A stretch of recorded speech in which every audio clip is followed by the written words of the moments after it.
Assalamualaikum warahmatullahi wabarakatuh. Good morning everybody. Good morning my beloved students. How are you today?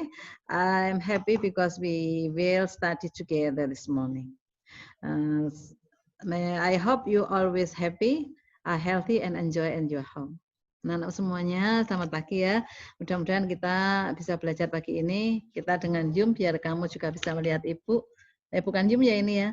Tapi setidaknya kamu bisa melihat Ibu ya, biar lebih jelas dalam menerangkan. Oke, thank you. For this morning, I will explain about the unit 3. Saya akan menerangkan di unit 3. Kita masih menggunakan buku ini ya. We use this book, so I hope you take your book and open your book, page 31. Oke, diambil bukunya, dibuka halaman 31. Ya, itu adalah, Ibu akan menerangkan tentang caption. Di unit 3 itu namanya caption. Maybe you have understood about caption. Mungkin ada yang pernah mendengar ya apa itu caption. Ibu terangkan sebentar, nanti ada PowerPoint-nya ya. Caption sambil menunggu ambil buku. Caption itu adalah sebuah keterangan gambar, yang gambar itu bisa berbentuk apa saja, atau bisa juga caption itu menerangkan sebuah kejadian, sebuah foto yang kejadian maupun orang maupun gambar benda. Kalau kamu sering melihat sebuah gambar, di bawahnya ada tulisannya, nah tulisan itu namanya caption. Ya, jadi caption itu seperti itu, sebuah gambar. Ini ya.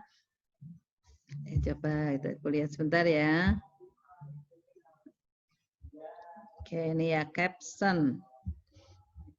Sorry. Saya tambahkan ya gambarnya ya. Ini PowerPoint-nya. Oke, caption.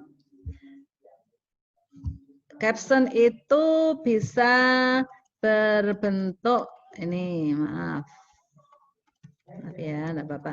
Nih, caption itu sebuah gambar itu bisa bermakna ribuan kata. Artinya sebuah gambar, satu gambar saja bisa dimaknai oleh beribu kata dan tergantung depend on the person, tergantung dari yang menerangkan. Pernah dengar toh kalimat atau cerita tentang gajah? Ada orang buta yang melihat gajah atau memegang gajah, yang satu bilang gajah itu panjang karena dia sudut pandangnya dari belalainya, ada yang bilang besar karena sudut pandangnya dari itu badannya. Tapi dalam sebuah caption ini nanti akan dibahas tentang keterangan gambar tersebut secara jelas dan akurat. Ini artinya ini ya, Ibu langsung saja. Untuk membuat caption itu perlu adanya menulis caption itu dengan konten dan rule, harus ada kontennya, isinya seperti apa dan aturan-aturannya. Ya, jadi terus nanti ada grammar, ada tata bahasanya, tidak sembarang menulis caption itu, ada aturannya ya. And then ini foto caption. Kalau ada sebuah foto terus diberi keterangan di bawahnya, caption itu bisa di bawah, bisa di atas, bisa juga di samping ya. Cuma kalau secara umum standar commonly biasanya usually caption is under the picture. Caption itu ada di bawah gambar. Ini caranya bagaimana cara membuat caption ini. Sebuah foto, sebuah caption itu harus menjelaskan kepada pembacanya dengan jelas, memberikan informasi yang jelas. Dan harus clear, accurate, and complete. Harus jelas, akurat, dan komplit. Tidak boleh abu-abu ya. Misalnya ada di situ ada gambar menara, maka keterangannya harus disebutkan menara tersebut tingginya berapa. Bukan kira-kira setinggi orang berdiri misalnya. Itu nggak akurat ya. Jadi harus jelas, akurat, dan lengkap. Atau bisa juga ini disebut dengan cut line. Artinya potongan garis. Potongan garis itu maksudnya orang membaca caption itu sudah bisa mengetahui secara keseluruhan apa yang mau dibahas dalam bacaan tersebut. Itu. Ini terusnya ya. Cara menuliskan caption bagaimana? Nah, ini caranya adalah pertama ditulis dulu title-nya, foto itu tentang apa. Misalnya itu kegiatan kerja bakti misalnya, atau di situ ada tulisan sedang upacara ya, upacara ada gambar foto upacara di madrasah, maka di situ dituliskan ceremony, the ceremony or the Sunday ceremony, Monday ceremony at Man 3 Bantul, upacara hari Senin di Man 3 Bantul misalnya. Jadi itu menerangkan sebuah kegiatan. Terus memberikan relevan informasi yang relevan, yang sesuai dengan gambar di atas.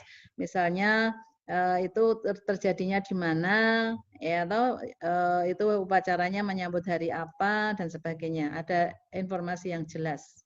Dan kemudian juga ada write a photo credit. Diambilnya narasumbernya foto itu dari mana. Oke. Kemudian Konten, isinya, isi sebuah caption itu ada dua ya yang penting. Yaitu yang pertama identifikasi dari orang. Jadi dalam gambar itu kalau ada orang, jelas orangnya itu siapa. Misalnya ada kepala madrasah sedang memberikan sambutan di upacara gambarnya, maka jelas the headmaster of Mantika Bantul, siapa namanya itu jelas orangnya.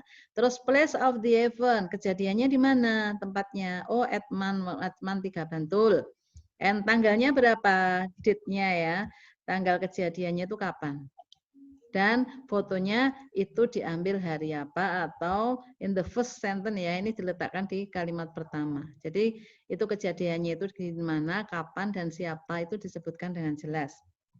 Dan kemudian harus memberikan informasi yang relevan the next sentence. Artinya maka pembaca yang membaca informasi dari caption tadi akan memahami fotonya. Jadi dengan membaca sekilas dia akan tahu bahwa foto itu menggambarkan apa, begitu. Oke, sekarang ini caranya antara foto dan caption itu harus saling saling berhubungan. Karena apa? Sebuah foto itu kalau bisa, kalau ingin memberikan sebuah caption dalam sebuah foto, mengambil fotonya itu harus sesuatu yang bisa memprovok. Provok itu memicu pembaca itu ingin memberikan emosi atau ingin bereaksi. Ya, jadi caption yang baik atau gambar yang baik itu ketika orang melihat gambarnya dia akan penasaran ini gambar apa toh? Nah, itu namanya foto yang menantang atau yang memicu, yang memprovok. Nah, caption itu tugasnya apa? Satisfies the reader's curiosity. Maka keterangannya harus memuaskan. Curiosity itu kekepoan. Curiosity itu ingin tahu, kepo. Jadi gambar nanti harus memuaskan keponya pembaca. Oh, setelah membaca captionnya, membaca keterangannya langsung, oh maksudnya gambar itu toh. Akhirnya puas dengan keterangan yang ada. Tuh caption harus memuaskan. Terusnya, nah ini syarat-syaratnya untuk menulis caption. Syarat menulis caption itu satu, harus menjawab 5W 1H, 5W and 1H. Nah, menjawab who, when, what, why, and where. Di mana, kapan, siapa, terus mengapa, dan apa. Dan satu how, bagaimana itu terjadi. Itu harus 5W 1H, itu harus terangkum atau harus ada dalam caption tersebut.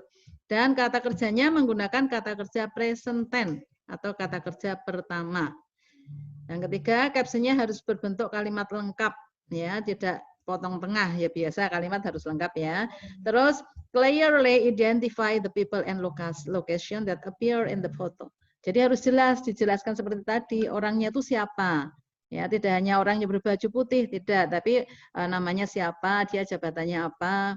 Misalnya Jokowi mengumumkan tentang libur sekolah misalnya, itu ya disebutkan the man, boleh the man who wear the white coat, misalnya laki-laki yang menggunakan kemeja putih itu, terus disebutkan siapa, Joko Widodo misalnya itu, atau the President of Indonesia siapa, itu kan jelas, harus ya identify the people and location-nya harus clear, harus jelas. Dan di mana kejadiannya? Tidak boleh menyebutkan in the sea, di pantai, pantai mana? Itu harus jelas. Di sekolah atau bangunan-bangunan apa. Gitu ya. And then for photograph, ya ini ya, kalau dalam foto itu lebih, more than one person, dalam foto kok ada keruyuan banyak orang, misalnya ada presiden datang ke suatu kota atau daerah, terus banyak sekali orang, enggak usah disebutkan satu-satu orangnya, tapi cukup identify from the left, terus ini sorry, yang ini dulu ya, identify from the left to right. Jadi kalau ada banyak orang, ada jejer-jejer begitu, maka disebutkan dari kiri ke kanan. Ini identify from left to right, dari kiri ke kanan. Ya. Tapi kalau of large group, ada banyak sekali orang kerumunan, maka yang di-identify hanya notable people, orang yang mau dijelaskan satu saja. Ya, itu. Dan yang terakhir, never include personal feeling and descriptive term which interpret them such as beautiful, scary, sad, lovely. Jangan pernah sekali-kali kamu menyebutkan cantik, mengerikan, sedih dalam caption tersebut. Jadi misalnya ada perempuan, jangan disebutkan the beautiful woman, enggak usah. Cukup the woman. Apalagi the big woman, oh bisa ya, nggak bisa itu nggak boleh. Jadi harus kata sifat itu tidak boleh karena itu bentuk subjektif. Jadi harus tidak boleh menggunakan perasaan atau mendeskripsikan seseorang dengan kata-kata sifat. Oke, itu ya caranya ya. Dan bentuk caption itu tidak hanya foto, bisa juga caption itu menerangkan grafik. Ini ya, grafik seperti ini juga kadang ada keterangan di bawahnya. Misalnya pencapaian nilai kelas 12 bahasa dalam bidang mata pelajaran bahasa Inggris berapa persen. Nah, ini ada keterangannya biasanya. Ini juga namanya bisa caption. Oke, gitu ya anak-anak ya. I think it's enough ya. Ini contoh-contohnya atau captionnya ini diawali dengan capital letter, artinya harus huruf besar awalnya dan tidak boleh ada italic, tidak boleh ada tulisan miring di dalam dalam text caption. Oke, thank you. Nanti setelah ini silahkan kamu tugasnya, silahkan you find one example, contoh caption di internet atau di Google ya. Silahkan kamu mencari satu contoh saja, just one example about caption. Kamu tuliskan di sini saja, nanti kita bahas bersama. Nggak usah Japri ya, tuliskan di sini atau gambar tersebut kamu fotokan di sini, terus nanti kita bahas bersama. Jadi caption itu adalah isinya keterangan yang menerangkan gambar. Tapi bisa juga caption ini berbentuk motivasi. Kalau mungkin kamu pernah melihat gambar orang atau gambar sesuatu, terus ada kata-kata motivasi atau slogan-slogan itu juga bisa disebut caption. Silahkan you try one. Silahkan dicari ya satu saja dan silahkan dikirimkan ke grup ini. Oke, please you try. Thank you. Langsung. Terus tak kirim.